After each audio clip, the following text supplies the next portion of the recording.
Hello friends and welcome to chess lecture of Santosh memorial chess academy. Orbiter video series के part 8 में आपका स्वागत है।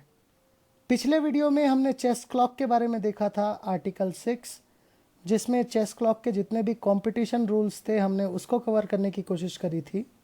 इस वीडियो में हम इरेगुलरिटीज़ के बारे में देखेंगे जो कि आर्टिकल 7 है। आर्टिकल 7 एक बहुत ही इम्पॉर्टेंट टॉपिक है आपके एग्ज़ाम के पर्सपेक्टिव में, बिकॉज इसमें 4 से 5 क्वेश्चंस आप एक्सपेक्ट कर सकते हैं।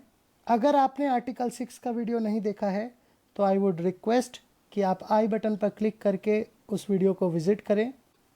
तो चलिए शुरू करते हैं आर्टिकल 7 के एक एक पॉइंट को डिस्कस करते हुए। इरेगुलरिटी का मतलब होता है अनियमितता। बेसिकली इस आर्टिकल का उद्देश्य उन सारे अनियमितताओं को कवर करना है, जैसे आपके पोजीशन में अगर कोई प्रॉब्लम्स आ गई इन टर्म्स ऑफ कोई इलीगल पोजीशन या कोई ऐसी स्थिति जिसमें आप कलर रिवर्स करके एक गेम खेल रहे हैं टूर्नामेंट का, तो ऐसे इश्यूज को आप कवर करते हैं as an arbiter using this article.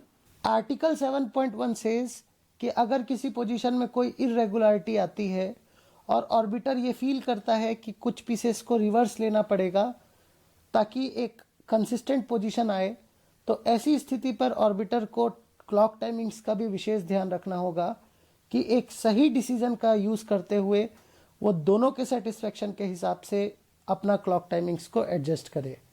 एक अच्छे जजमेंट को देने के लिए ऑर्बिटर यूजुअली पहले से प्रिपेयर्ड होता है और वो एक क्लॉक शीट मेंटेन करता है टूर्नामेंटों में, ताकि इन केस कोई पोजीशन पर इरेगुलरिटी आती है, जैसा कि हमने पिछले वीडियो में डिस्कस किया था फॉल्टी चेस क्लॉक्स के केस में, तो ऐसे केसेस पे ऑर्बिटर के अच्छे डिसीजन के लिए कुछ पहले के प्रिपरेशंस उनको हेल्प करेंगे। आर्टिकल 7.2.1 सेज कि अगर किसी गेम के दौरान ऑर्बिटर ये आइडेंटिफाई करते हैं कि इनिशियल पोजीशन ही बोर्ड का गलत था, तो ऐसी स्थिति पर ऑर्बिटर तुरंत इस गेम को कैंसिल करेंगे और एक नया गेम खेला जाएगा। प्लीज नोट, ये जो ऑब्जर्वेशन है ये आपको गेम के दौरान पता चलना चाहिए, ना कि गेम के बाद, बिकॉज एक बार अगर दोनों खिलाड़ियों ने स्कोर शीट साइन कर दिया है और अपना रिजल्ट सबमिट कर दिया है, तो ऐसी स्थिति पर रिजल्ट स्टैंड करेगा और कोई भी चेंजेस ऑब्जर्व नहीं की जाएगी ऑर्बिटर के द्वारा। नेक्स्ट आर्टिकल चेस बोर्ड से रिलेटेड है, क्योंकि आइडियली एक सही चेस बोर्ड रखा जाता है जब प्लेयर के राइट हैंड साइड के कॉर्नर स्क्वायर वाइट होते हैं। जैसा कि हमने इनिशियल पोजीशन गलत देखा, ऐसे भी पॉसिबिलिटीज हो सकते हैं कि आप चेस बोर्ड ही गलत तरीके से जमा कर खेल रहे थे। ऐसी स्थिति पर गेम हम उसी पॉइंट से कंटिन्यू करेंगे, बस हम उस पोजीशन को एक सही बोर्ड पर ट्रांसपोज करते हुए उस गेम को सेम पोजीशन के साथ में आगे कंटिन्यू करने का डिसीजन देंगे यूजिंग दिस आर्टिकल। आर्टिकल 7.3 आपके एग्जाम के पॉइंट ऑफ व्यू से एक इम्पॉर्टेंट आर्टिकल है। अगर कोई गेम ऑलरेडी स्टार्ट हुआ है रिवर्स कलर के साथ, हर एक टूर्नामेंट में एक राउंड के स्टार्ट होने से पहले एक पेयरिंग होती है जिसमें आपको क्लियरली स्पेसिफाई किया जाता है कि आप कौन से कलर के साथ खेलने वाले हैं। बट कभी कभी ऐसा होता है कि किसी गलती की वजह से आप रिवर्स कलर में खेलते हैं। ऐसे केसेस पर ऑर्बिटर का जो रोल है बहुत इंपॉर्टेंट है। ऑर्बिटर सबसे पहले चेक करेंगे कि क्या बोर्ड पर 10 मूव्स खेला जा चुका है। इन केस अगर 10 मूव्स नहीं खेले गए हैं तो यहाँ पर ऑर्बिटर उस गेम को कैंसिल करेंगे और एडवाइस करेंगे कि आप उस गेम को रीस्टार्ट करें फ्रॉम द इनिशियल पोजीशन, और यहाँ पर क्लॉक टाइमिंग्स आप एडजस्टमेंट्स करेंगे एज पर आर्टिकल 7.1। बट अगर गेम में ऑलरेडी 10 मूव्स खेला जा चुका है तो ऐसी स्थिति पर गेम को कंटिन्यू किया जाएगा आगे विद द कलर्स जो भी आप अभी उस पोजीशन पर खेल रहे हैं। बट ऐसी स्थिति पर आपको पेयरिंग्स में रिलेटेड चेंजेस करने होंगे, जो कि हम आगे देखेंगे जब हम स्विस पेयरिंग्स के बारे में डिस्कस करेंगे। बट आप इसमें एक चीज जरूर ध्यान रखें कि अगर कोई गेम रिवर्स कलर के साथ में 10 चालों के पहले खत्म हो गया है तो ऐसी स्थिति पर आप कोई चेंजेस नहीं करेंगे, और जो रिजल्ट ऑलरेडी आपके पास सबमिटेड है बिकॉज प्लेयर्स ने ऑलरेडी स्कोर शीट साइन कर दिया है, तो the result stands and there will be no any changes in the result. Next article says कि अगर किसी खिलाड़ी से एक या एक से ज्यादा पीसेस डिस्प्लेस हो गए हैं, जैसे कभी ऐसा होता है कि कुछ मोहरे आप चाल चलते समय में गिर जाते हैं, तो ऐसी स्थिति पर उस खिलाड़ी को अपने ही समय पर उस पीसेस को एडजस्ट करना होगा ना कि घड़ी दबाने के बाद अपोनेंट के समय पर। या जरूरत पड़ने पर आप इसके लिए ऑर्बिटर की भी मदद ले सकते हैं और ये हम कवर किए हैं आर्टिकल 7.4.2 में। यहाँ पर ऑर्बिटर पीसेस को एडजस्ट करने के बाद में पिनलाइज भी कर सकता है जिससे ये गलती हुई है, but it totally depends upon the best judgement of the orbiter. Penalization as per article 12.9 use करेंगे। आर्टिकल 7.5.1 समझने के लिए आपको उतना ही अटेंशन देने की जरूरत है जितना कि आपने 6.9 को समझते हुए दिया था। दिस आर्टिकल सेज एक इलीगल मूव तभी कंप्लीट मानी जाएगी जब आप अपने क्लॉक को प्रेस करते हैं। ये ऑलरेडी हमने 6.2 आर्टिकल में डिस्कस किया है जब हमने समझा था कि एक मेकिंग ऑफ मूव और एक कंप्लीटिंग द मूव, उन दोनों में क्या डिफरेंस है। अगर आपने इलीगल मूव पोर्ट पर चला है बट क्लॉक प्रेस नहीं किया है तो ये आर्टिकल आपको छूट देता है कि आप अपने पोजीशन में जो करेक्शन चाहते हैं वो कर सकते हैं, बट आप इस केस पर टच एंड मूव रूल को फॉलो करेंगे ही। इस ट्रिकी आर्टिकल को समझाने के लिए मैं 2 एग्जांपल्स की मदद लूंगा। पहला एग्जांपल है, इस पोजीशन पर ब्लैक ने खेला QA5 चेक। अब आप देख सकते हैं राजा को चेक पड़ रहा है, बट वहीं पर देखिए बिशप C1 से ये हाथी मर रहा है। व्हाइट ने ध्यान न देते हुए इमीडिएटली बिशप से कैप्चर किया रुक को, बट उनको क्लॉक प्रेस करने से पहले ये रियलाइज हुआ कि ये एक इलीगल मूव है, बिकॉज अगर आप बिशप क्रॉस H6 मारकर घड़ी दबाते हैं तो that means this is an illegal move. इस सिचुएशन पर इमीडिएटली वो चलते हैं बिशप D2, बिकॉज देखिए इस पोजीशन पर अगर आप किसी भी तरीके से टच एंड मूव रूल को फॉलो करते हुए अगर इस चेक को बच सकते हैं तो आपको वो चलना फोर्स हो जाएगा। दैट्स वाई यहाँ पर व्हाइट ने लेट्स कंसीडर बिशप D2 चला।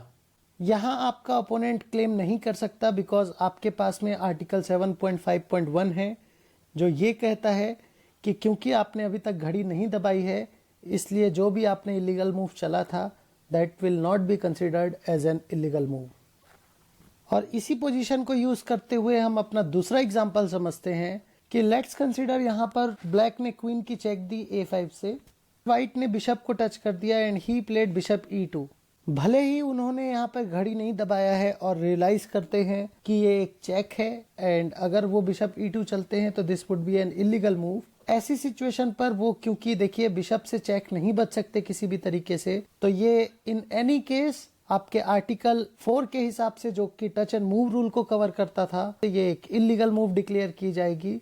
अब ये सिचुएशन है जिसमें खिलाड़ी ने ऑलरेडी इलीगल मूव को कंप्लीट कर दिया है by pressing his clock. Let's take an example. इस पोजीशन पर ब्लैक ने खेला है C4 की एक डिस्कवर्ड चेक। क्योंकि यहाँ पर व्हाइट ने एक चेकमेट की थ्रेट ऑलरेडी लगा कर रखी थी तो इमीडिएटली व्हाइट ने खेला Q क्रॉस G7 चेकमेट और क्लॉक को प्रेस कर दिया। बट क्योंकि देखिए ये एक इलीगल मूव है, चेक के बदले आप चेक नहीं दे सकते, तो ऐसी स्थिति पर क्योंकि देखिए इलीगल मूव कंप्लीट की जा चुकी है, आपको उस पोजीशन को रीस्टोर करना पड़ेगा from last correct position which is QG3। तो आप पोजीशन को रीस्टेट करके QG3 वाली पोजीशन पर लेके आएंगे and then you will check क्या टच एंड मूव रूल को फॉलो करते हुए आप इस चेक को बच सकते हैं। Yes, it could be saved by QF2 and that's why यहाँ पर आप खिलाड़ी को फोर्स कर सकते हैं कि he has to play QF2। भले ही इस पोजीशन पर उसका क्वीन मर रहा है बट आपके पास में कोई और ऑप्शन नहीं है इसे बचने के लिए, दैट्स वाई आपको इसको चलना होगा। आई होप आपको ये ट्रिकी आर्टिकल अच्छी तरीके से समझ में आया होगा। ये आर्टिकल मेरे में भी बहुत सारे कंफ्यूजन्स लेकर रखा था, इसलिए मैं आपको बेहतर तरीके से समझाने के लिए लेट्स क्लियर द कंफ्यूजन। सबसे पहला केस, आपने एक इलीगल मूव चली बट आपने मूव को कंप्लीट नहीं करी है और आपने अगर नोटिस किया है कि किसी तरीके से आपने उस इलीगल मूव को ठीक कर सके तो ऐसे केस पर आपको कोई भी पिनलाइजेशन नहीं होगा और इलीगल मूव काउंट नहीं की जाएगी। सेकंड, अगर आपने इलीगल मूव कंप्लीट कर दी है तो ऐसे केस पर क्योंकि एक इरेगुलरिटी है तो पोजीशन को रीस्टोर किया जाएगा एक करेक्ट पोजीशन पर and then you will be followed by an illegal move जिसके जो भी पिनलाइजेशन होते हैं that will follow. And last but not the least, आपने कुछ ऐसी इलीगल मूव चल दी जिसको आप करेक्ट भी नहीं कर सकते भले ही आपने क्लॉक प्रेस किया है या नहीं, तो ऐसे केसेस पर this will be considered as an illegal move as per article 4 touch and move rule. Next article says कि अगर आप अपने पॉन को प्रमोट करने वाले हैं बट आपने अपने पॉन को पॉन ही रहने दिया है 8th स्क्वायर पर, तो ये एक इरेगुलरिटी है और इस मूव को इलीगल कहा जाएगा। इस केस को ऑलरेडी हमने पॉन प्रमोशन के केस पर डिस्कस कर लिया है। So this will be considered as an illegal move. क्योंकि यहाँ खिलाड़ी ने खुद डिक्लेयर नहीं किया है कि ये पॉन प्रमोट होकर कौन सा पीस बनेगा, तो ऐसे स्थिति पर ऑर्बिटर इसे एक डिफॉल्ट पीस मानेंगे जो कि होगा queen. So it will be promoted to queen. Article 7.5.3 ये हमने ऑलरेडी डिस्कस किया है चेस क्लॉक के डिस्कशन के समय। अगर एक खिलाड़ी बिना चाल चले घड़ी दबाता है, this will be treated as an illegal move और इसके जो भी सजा होंगे वो आगे हम अभी देखने वाले हैं। ऑब्वियसली आप सिर्फ एक हाथ को यूज कर सकते हैं जब आप एक पीस की चाल चल रहे हैं, विच इंक्लूड्स कैप्चर, कैसलिंग या पॉन प्रमोशन। अगर आप ऐसा चाल चलते हुए घड़ी को प्रेस करते हैं, it will be considered as an illegal move और उसे पिनलाइज किया जाएगा इलीगल मूव के हिसाब से। अगला आर्टिकल एक इम्पॉर्टेंट आर्टिकल है। यह आपको बताएगा कि इलीगल मूव्स की सजा किस तरीके से एक ऑर्बिटर देता है। एक गेम में आप सिर्फ एक इलीगल मूव खेल सकते हैं, बिकॉज अगर आप दोबारा इलीगल खेलेंगे तो it will be considered as loss for you. तो ऐसे केस पर अगर आप पहली इलीगल मूव खेलेंगे तो इस केस पर ऑर्बिटर सजा के तौर पर आपके ओपोनेंट के घड़ी पर 2 मिनट का टाइम एडिशन करेगा। अगर आप दोबारा इलीगल मूव खेलेंगे तो then it will be considered as lost for you. यहाँ पर ऑर्बिटर को 6.9 को फॉलो करते हुए एक और चेक करनी पड़ेगी। अगर इस पोजीशन पर possible series of sequence of checkmate है तो इस केस को डिक्लेयर किया जाएगा draw, otherwise 2 illegal move will be given as lost for the particular player. Next article भी आपके लिए एक इम्पॉर्टेंट आर्टिकल है। इसमें हम 3 चीजें कवर करेंगे। सबसे पहला कि एक किंग कैप्चर इलीगल मूव माना जाता है। आप किसी भी पोजीशन पर राजा को कैप्चर नहीं कर सकते। दूसरा केस है कि एक पर्टिकुलर मूव में आप 2 इलीगल मूव नहीं दे सकते। अगर कोई खिलाड़ी एक इलीगल पॉन प्रमोशन कर रहा है यूजिंग हिज बोथ हैंड्स, तो ऐसे केस पे आप देखिए उन्होंने 2 इलीगल मूव एक साथ चली, बट आप रूल के हिसाब से उसे सिर्फ एक इलीगल मूव दे सकते हैं और पेनाल्टी भी आपको सिर्फ एक इलीगल मूव के हिसाब से देनी होगी। थर्ड केस को हम एक एग्जाम्पल की मदद से समझेंगे।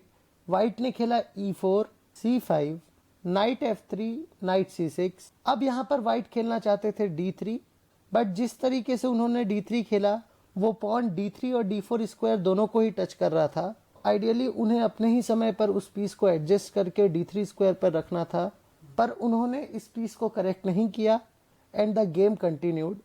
आइडियली ऐसी सिचुएशन पर ब्लैक को भी एक क्वेश्चन पूछना था व्हाइट से कि उनका क्या इंटेंशन है इस पॉन को लेकर, कि वो D3 चलना चाहते हैं या D4, but since he also ignored it, he continued by playing G6। अब यहाँ पर व्हाइट ने खेला नाइट C3, ब्लैक ने इमीडिएटली लिया C क्रॉस D4।